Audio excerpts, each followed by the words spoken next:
Well, as you saw by the start of this video, I'm broke down on Father's Day. It's Trucker Todd here, and it's time for another video. Stay with me. I'll tell you what happened, where I'm at, and what the prognosis is.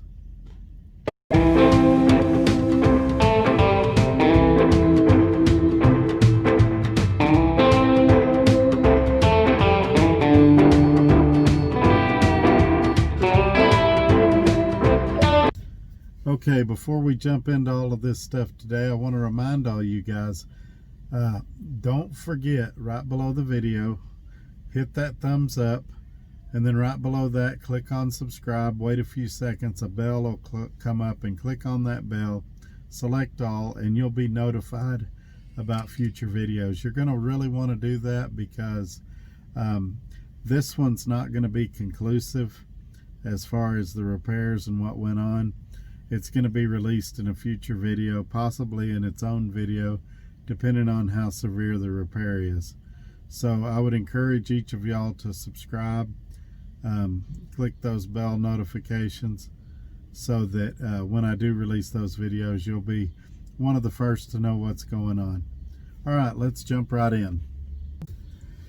Okay, so last night we were coming from Chicago on our way to Dallas.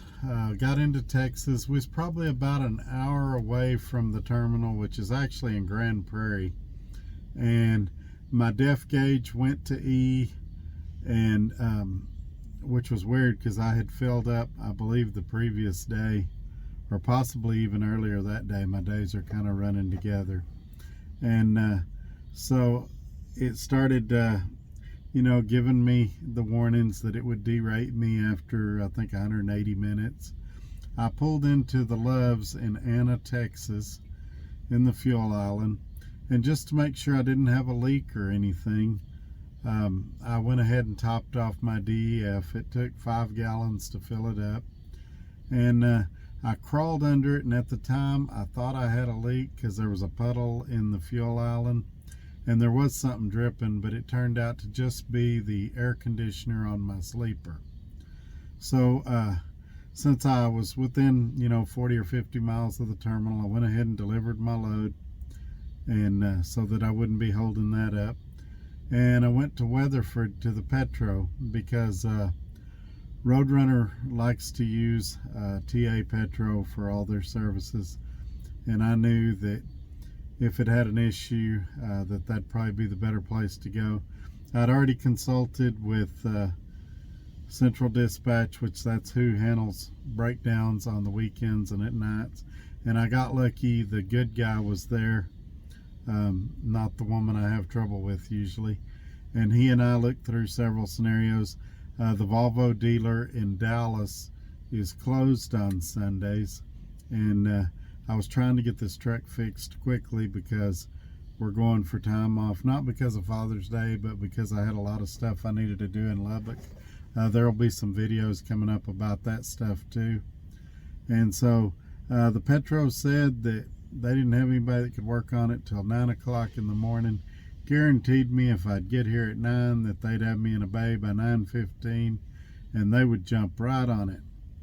Well, of course, I got here much earlier than that, and we did laundry and ate breakfast and did some things like that.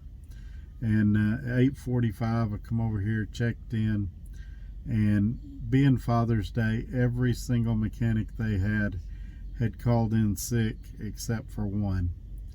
And so we've been sitting here about 2 hours now. They finally found another one that's agreed to come in, and I'm second in line.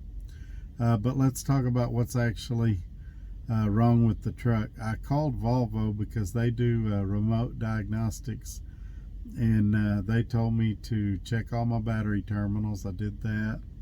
Told me to use the battery disconnect and shut power to the truck for 15 minutes, and I did that. They said the after treatment module could be acting up, and resetting the computer like that might fix it. It did not fix it, and I just realized where the module is.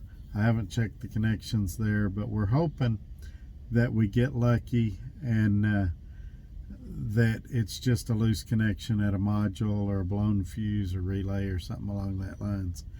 But it's looking like it's going to be several more hours before I know exactly what it is. You can tell by my eyes I'm really tired. I've been awake a long time, and we're sitting inside the shop right now waiting for the tech to get here. We're going to go to sleep, or at least I'm going to go to sleep for an hour or two until the mechanic gets here that they called in. And the way we're going to handle this, since I won't be able to do a conclusion to this video, if it's something major, I'll do another video and update you. And if it ends up being something minor, then I'll just mention it in a future video in the next day or two.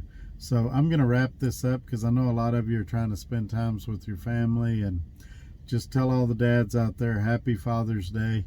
Hope y'all have a great one, and hopefully I'll have some good news for you soon. Thanks for watching. Bye-bye.